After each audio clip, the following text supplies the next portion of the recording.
I never thought that at 64 years old, I would be standing in my kitchen at 3 a.m, staring at my phone with trembling hands, reading messages that made my heart race in a way it hadn't in 30 years. Messages from a man who wasn't my husband. Messages that made me feel alive, desired, and terrified all at once. My name is Margaret, and I need to tell you what happened because I'm drowning in guilt, confusion, and something I haven't felt since I was in my 20s. Pure, raw desire. But before I explain how I got here, you need to understand who I was before everything changed. I've been married to Richard for 37 years. We met when I was 27, fresh out of a bad relationship, working as a paralegal in downtown Chicago. He was stable, kind, predictable. He promised me security, and God knows I needed that after the chaos of my early 20s. We built a life together in Oak Park, raised 2 wonderful children who are now adults with families of their own, and I thought I was content. I really did. But somewhere along the way, between mortgage payments and parent-teacher conferences, between his promotion to regional manager and my transition to working from home, we stopped seeing each other. Not physically. We still shared a bed, still had dinner together most nights, still attended our grandchildren's birthday parties side by side. But we stopped really seeing each other. The last time Richard looked at me with genuine desire was probably 15 years ago. Maybe more. I'm not trying to make excuses for what I did. I'm just trying to help you understand how a woman who never even considered cheating, who judged friends who had affairs, who believed in her vows with every fiber of her being, ended up where I am now. It started 6 months ago when I joined a book club at the local community center. Richard encouraged me, actually. He said I needed to get out more, make friends, stop spending so much time alone in the house. The irony isn't lost on me now. That's where I met David. He was the only man in a group of 12 women, and at first I barely noticed him. He was quiet, thoughtful, always had interesting insights about whatever we were reading. He was 58, recently divorced, and worked as an architect. He had this way of listening, really listening, that made you feel like what you were saying mattered. If you're enjoying this story and can relate to feeling unseen in your own life, please hit that subscribe button. We're working toward 5,000 subscribers, and your support means everything. Click that red button and join this community where we share real, raw stories that matter. The first time I really noticed David was during a discussion about a novel where the main character was struggling with the loss of identity after retirement. I mentioned how I sometimes felt invisible, like I'd become just a grandmother, just a wife, no longer Margaret the individual. David looked at me across the circle and said, "I see you." Just like that. Simple, direct. And something inside me cracked open. We started talking after meetings, just casual conversations in the parking lot that stretched from 5 minutes to 15 to half an hour. He told me about his marriage, how his ex-wife had an affair with her tennis instructor, how he'd felt inadequate and unwanted for years before she finally left. I told him about the loneliness of being with someone who treats you like a roommate instead of a partner. I knew I was playing with fire. I knew it. But God help me. It felt so good to be seen again, to have someone light up when I walked into a room, to feel like I mattered as more than just a function in someone else's life. The text started innocently enough. He sent me a quote from a book we'd discussed. I responded with a thank you and a smiley face. Then it became daily good morning messages. Then pictures of sunsets with captions like, "Thought of you when I saw this." Then late night conversations that Richard never noticed because he was already asleep by 9:30, snoring softly while I sat in the bathroom with my phone, feeling guilty and exhilarated in equal measure. 3 months ago, David asked me to meet him for coffee. "Just coffee," he said. "No pressure." I said yes. I told Richard I was meeting a girlfriend from the book club. The lie came so easily it scared me.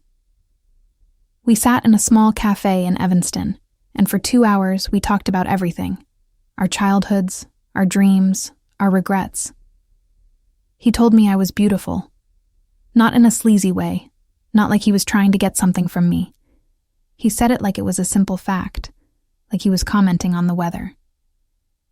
You're beautiful, Margaret. I hope someone tells you that every day.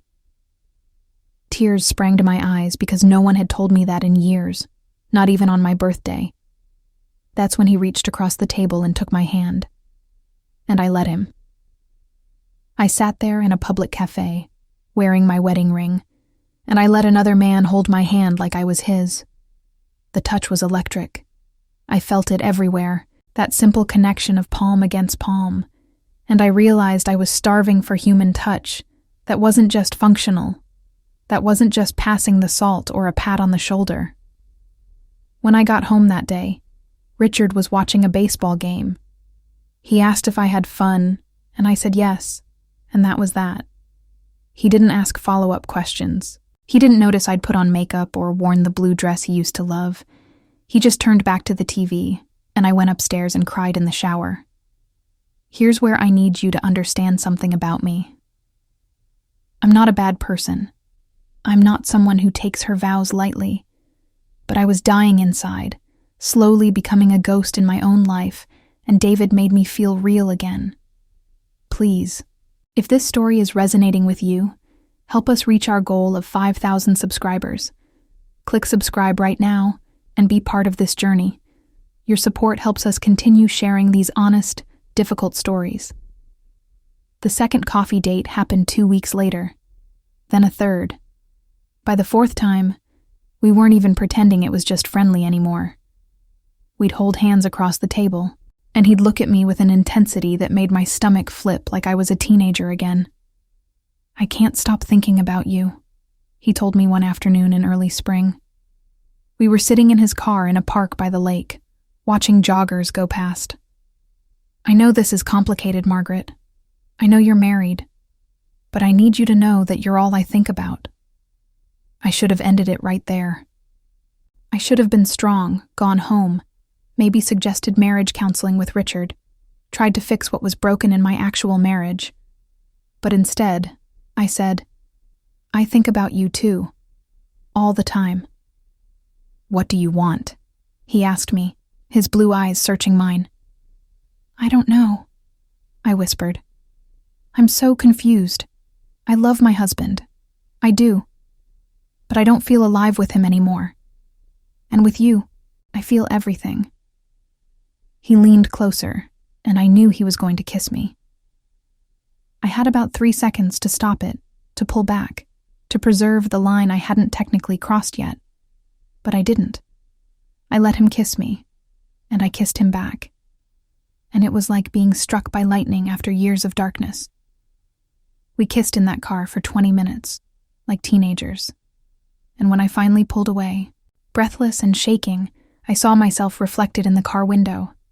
My lipstick was smudged, my hair was messy, and my face was flushed. I looked alive. I looked like me again. Don't stop, I found myself saying, even though I knew I should be running in the opposite direction. But we did stop, that day at least. I went home, my lips still tingling, my whole body humming with something I'd thought was dead forever. Richard was in the garage, organizing his tools. He smiled absently when I came in and asked what I wanted for dinner. Like nothing had changed. Like I hadn't just betrayed 37 years of marriage in a parking lot by the lake. That night, lying next to my sleeping husband, I felt everything go through me. Guilt, shame, excitement, terror, desire, confusion. I was a mess of contradictions. How could I love Richard and want David? How could I be a good grandmother, a respectable woman in my community, and also be someone who made out with another man in a car? If you're hooked on this story and want to see how it ends, don't forget to subscribe. We're so close to 5,000 subscribers, and each one of you makes a difference. Hit that subscribe button and join our community. The affair, because that's what it was now, continued. We met once or twice a week, sometimes just for coffee and conversation. Sometimes we'd drive out to a quiet spot and talk for hours, holding hands, stealing kisses. We never slept together. I know that sounds like a technicality, like I'm trying to minimize what I did, but it felt important to me. Like as long as we didn't cross that final line, I could still somehow be a good person. David never pushed. He said he'd take whatever I could give him, that just being near me was enough. That kind of patience, that kind of acceptance, only made me want him more. My daughter, Jessica, came to visit about 4 months into this mess. She's 34, lives in Boston with her husband and 2 kids.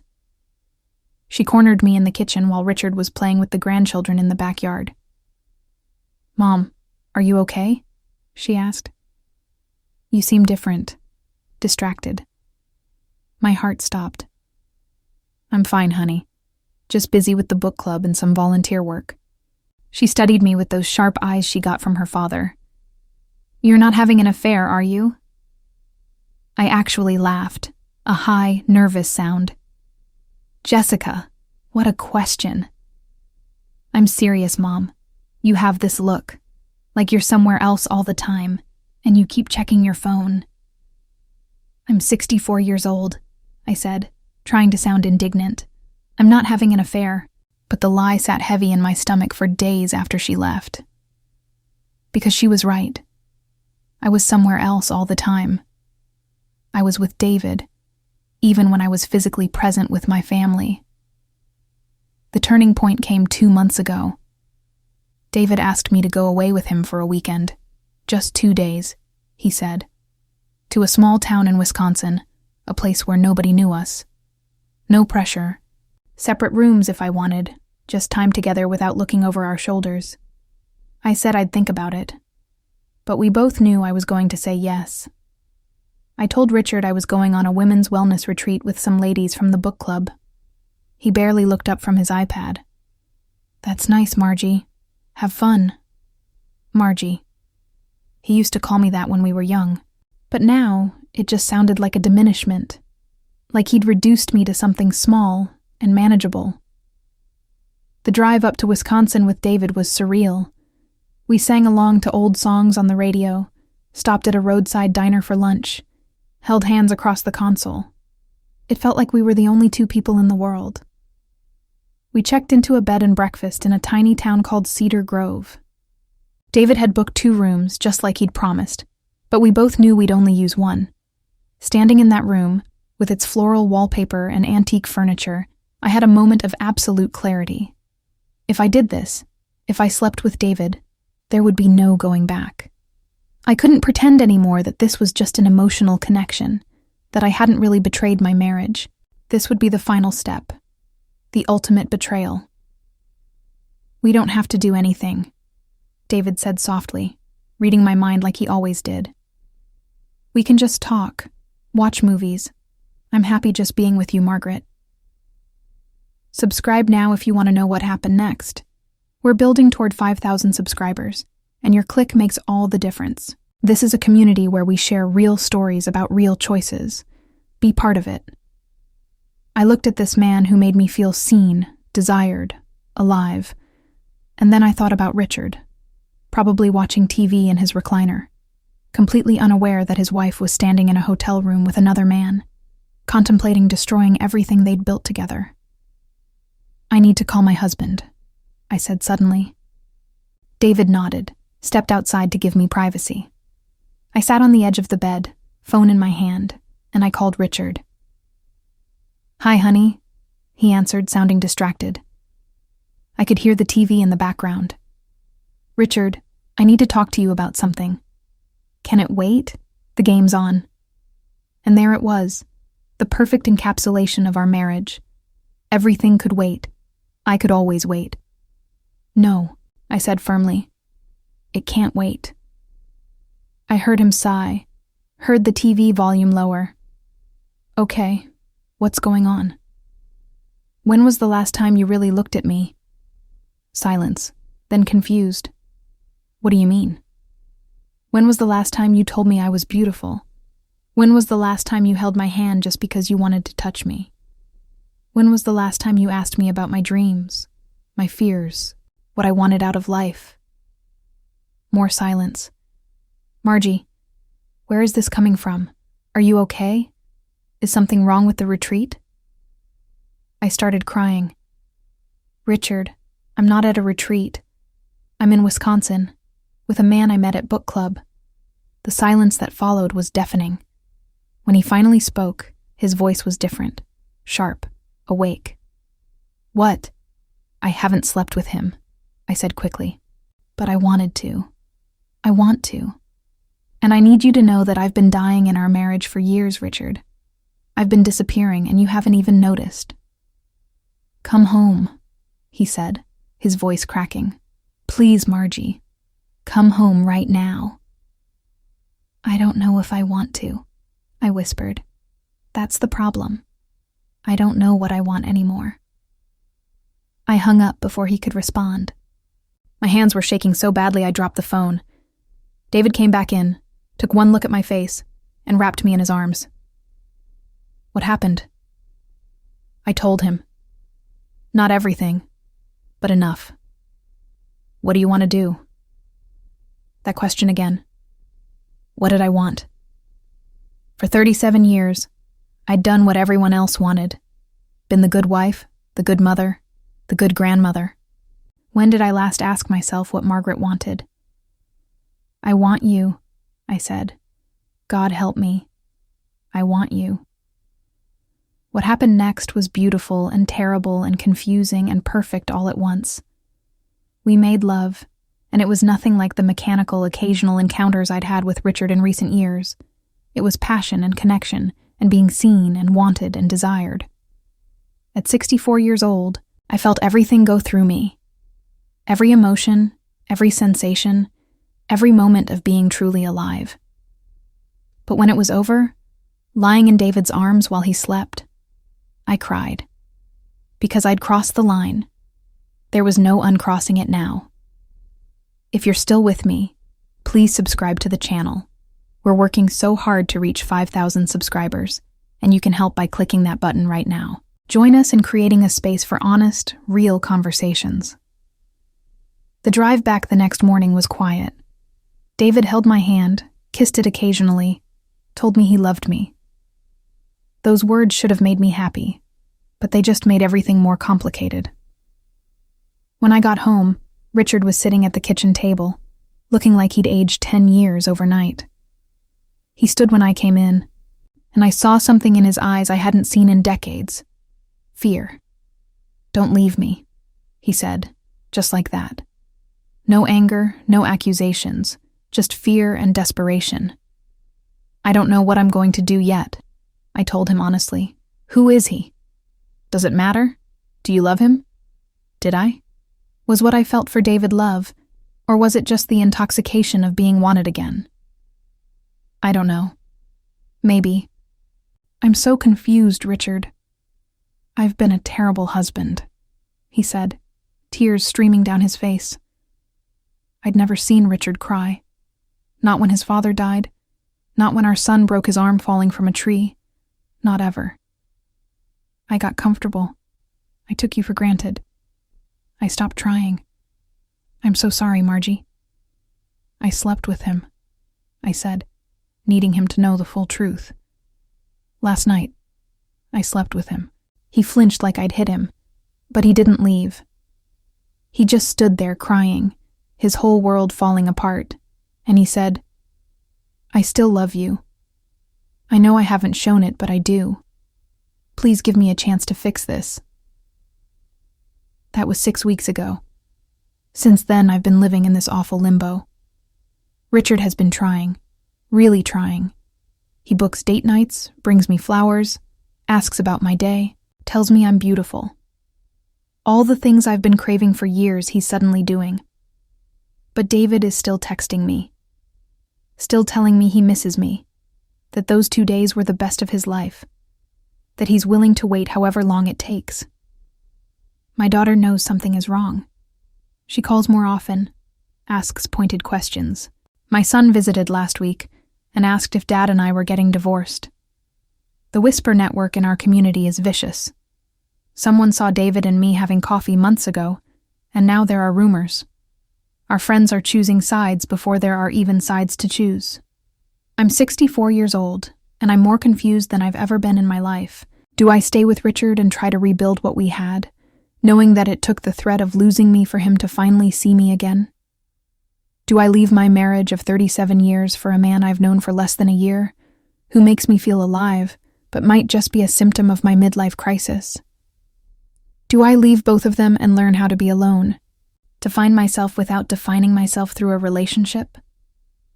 I look at Richard across the dinner table, trying so hard to win me back, and I feel guilty and sad and sometimes even hopeful that we could rediscover what we lost. Then I get a text from David, and my heart races, and I remember what it feels like to be desired, not just needed. Last week, Richard suggested we renew our vows. He wants to have a ceremony with our kids and grandkids, wants to recommit to being the husband he should have been all along. David sent me a message the same day saying he found a house he wants to show me, a place he's thinking of buying, with enough room for both of us to have our own spaces, our own lives, together but independent. 2 men, 2 completely different futures, and me in the middle, paralyzed by choice. This is where I need your help. I need to know I'm not alone in this mess. If you've ever felt torn between duty and desire, between the life you've built and the life you dream of, please subscribe to this channel. We're so close to 5,000 subscribers, and your support means everything. Click that red button and let me know you're with me in this journey. I don't have an ending for this story yet, because I'm still living it. Some days I think I'll stay with Richard, honor my vows, try to build something new from the ashes of what we let die. Other days I think about David's hands, the way he looks at me, the feeling of being truly alive, and I think maybe I deserve that kind of happiness, even if it costs me everything else. What would you do in my place? Would you stay with the man you've loved for nearly 4 decades, who only started trying when he was faced with losing you? Would you leave for the man who makes you feel things you haven't felt in years, but who you barely know? Or would you walk away from both and learn how to be whole on your own? I'm standing at a crossroads, and every direction looks both terrifying and possible. At 64, I thought I knew who I was, what my life would look like until the end. Now I don't know anything except that for the first time in decades, I'm making a choice for myself, not for everyone else. Whatever I decide, someone will be hurt. Maybe everyone will be hurt, including me. But at least I'll have chosen. At least I'll have been alive. So tell me, what should I do? Leave your thoughts in the comments.